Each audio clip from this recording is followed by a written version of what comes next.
Welcome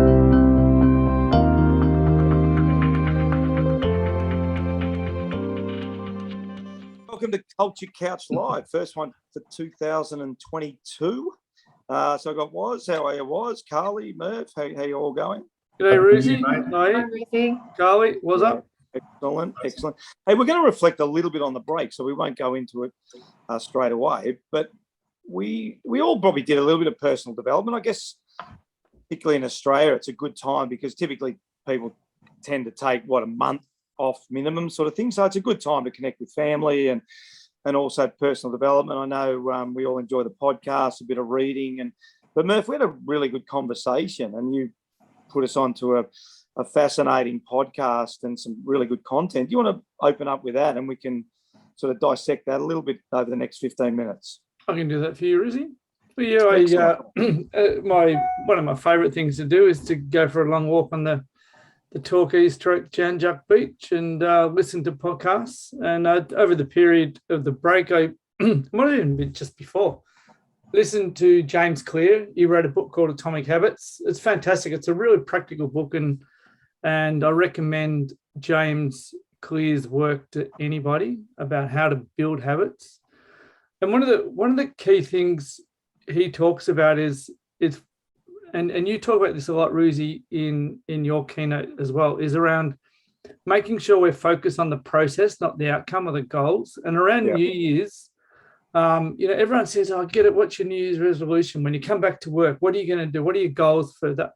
And Clear raises a really good point around don't worry too much about your goals. Just start to build in the habits and the processes that are going to take you to the end point. He's got a couple of really nice sayings. You don't rise to the level of your goals.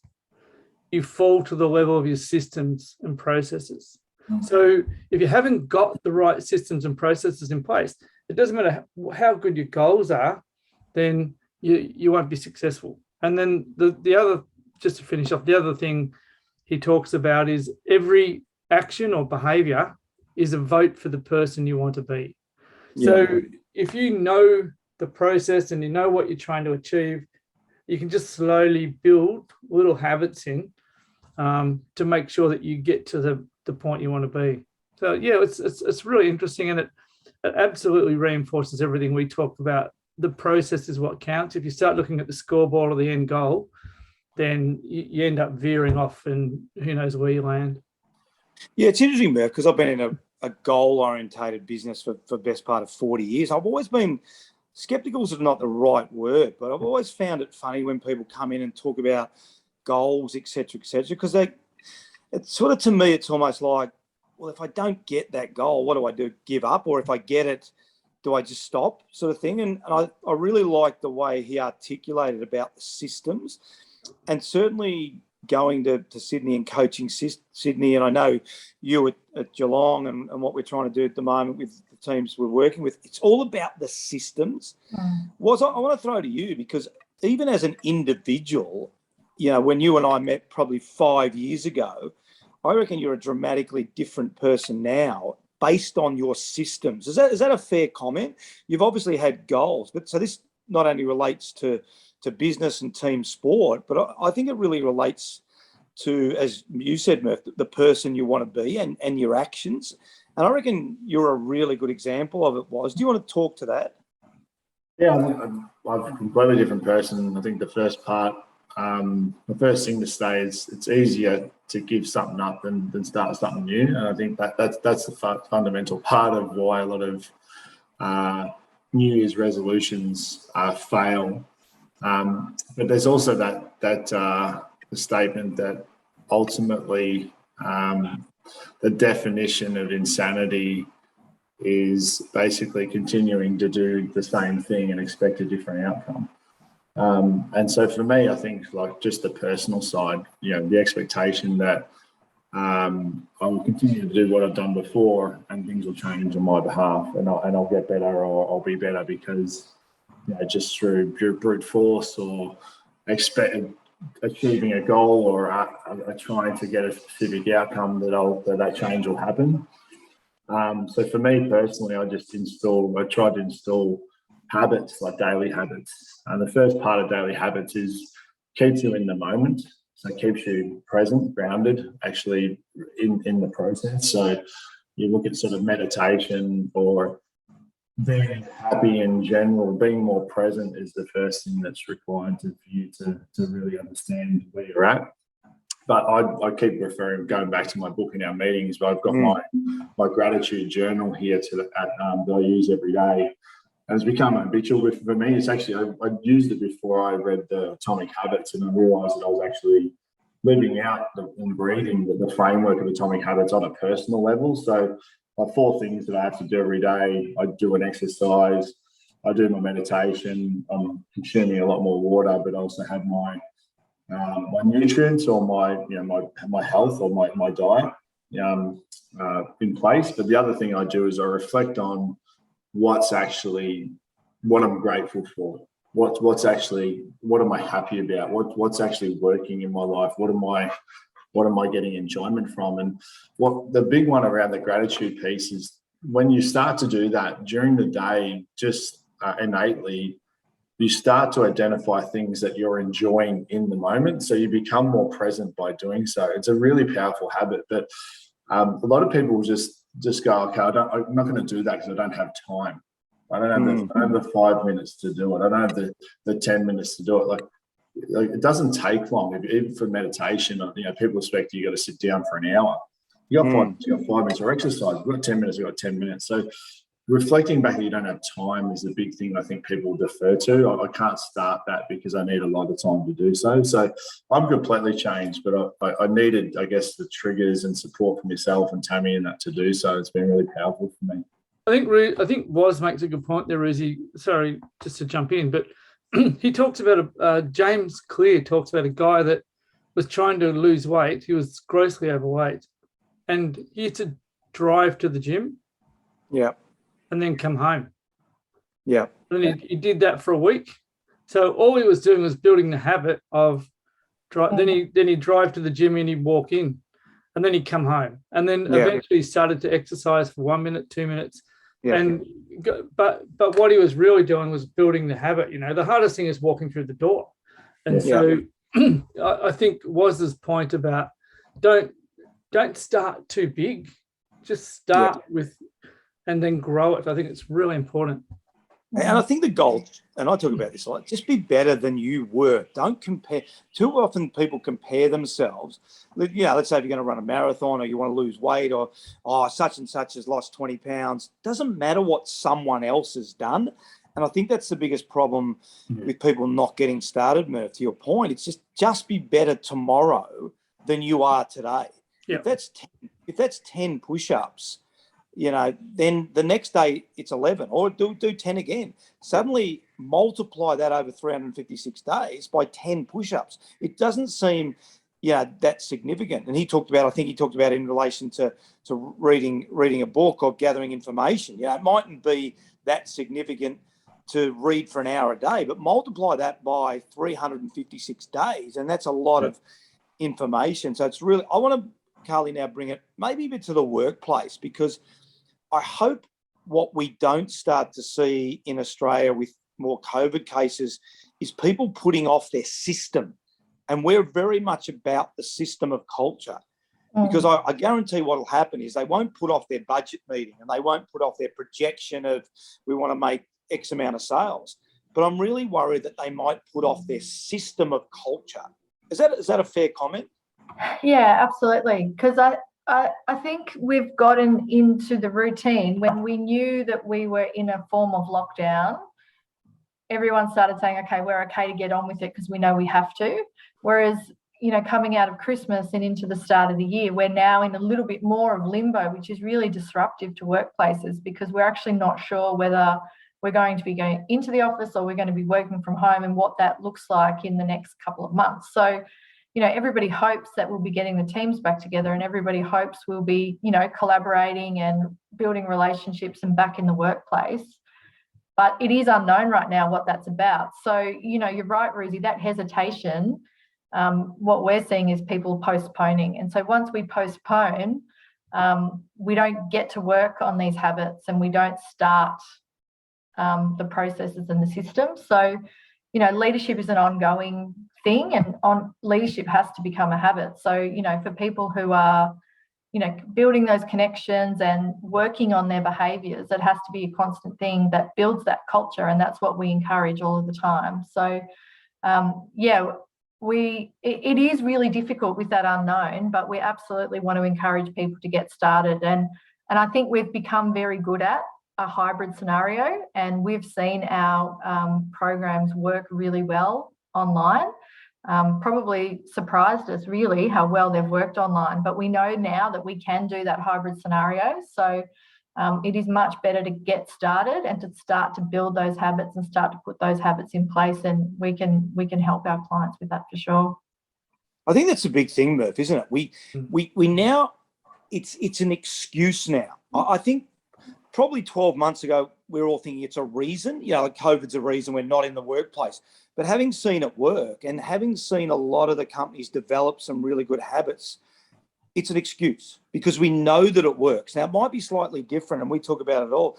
Control what you can control. If you can do it in office, do it in office. If you can't, you can't.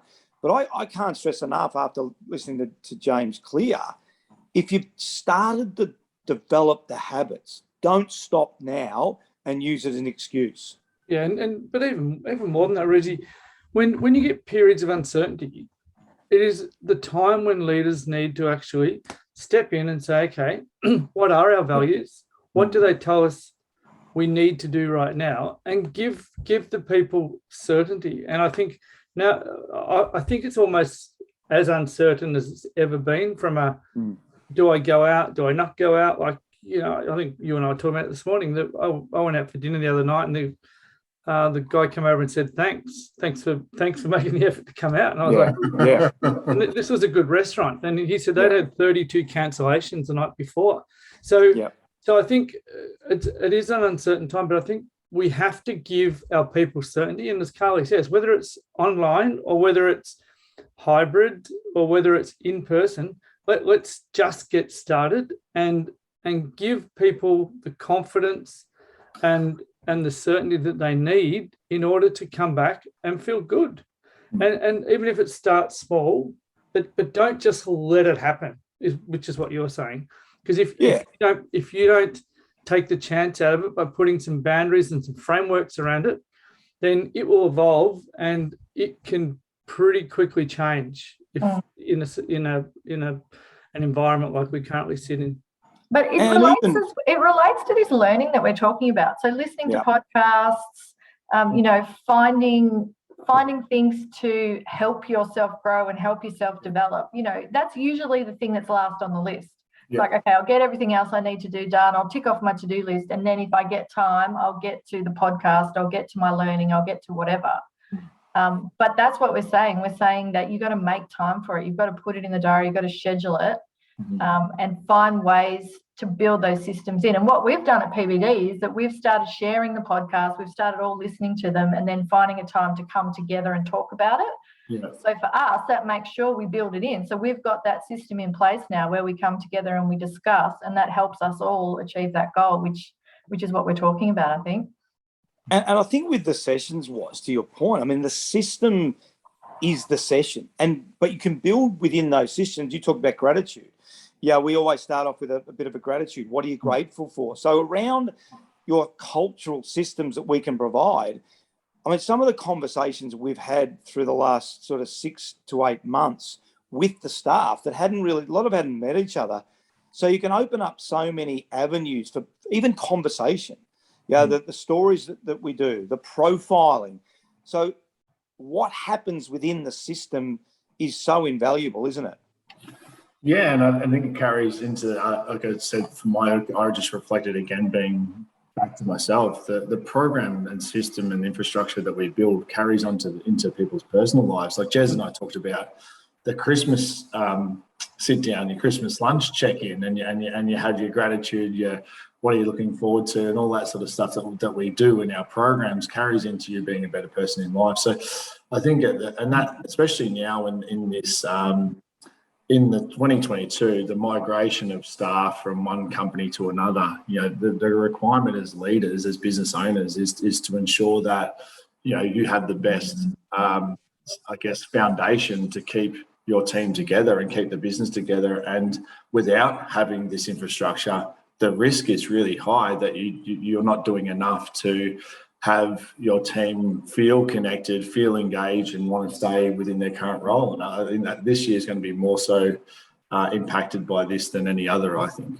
Yeah, I think that the point there was around induction is really important. Yeah. So if you've got new people starting, they want to fit in, so they'll just default to whatever they see. So make sure that you bring people in and you induct them well into your values of your company.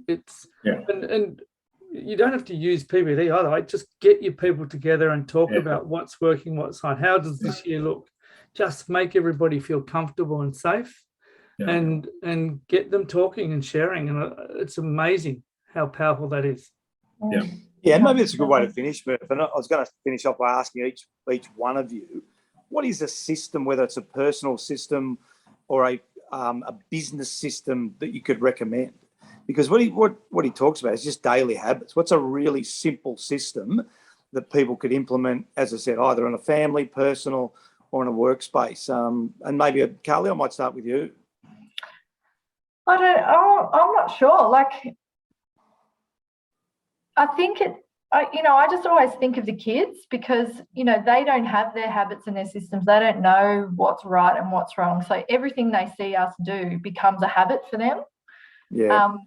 Great point. Yeah. Just every time they, say please and thank you, it's like great manners, good work. So it's just the reinforcement for me. Like, it's really just telling people when they're doing what you want them to do, I think, is really important. And that's just the simplest level, which I know is silly, but it works through all different avenues of life. Well, I think that's what James said before, isn't it? About I think you touched on it. What was it? Every action is a vote for the person you want to be. And it's a really, really good point. If you look through the eyes of your kids,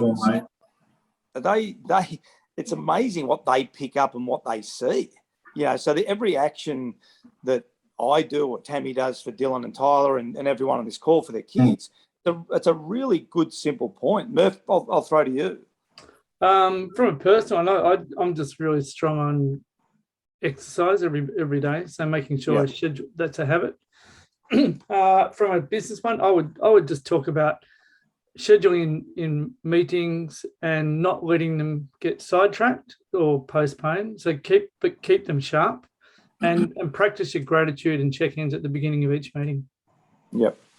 I'll finish with you. I think the big one is, look, people, again, coming back to atomic habits, people are trying to get to an outcome and not staying in the moment of the process. But to stay in the moment on the process, the first thing is to pick one thing, and then make it habitual.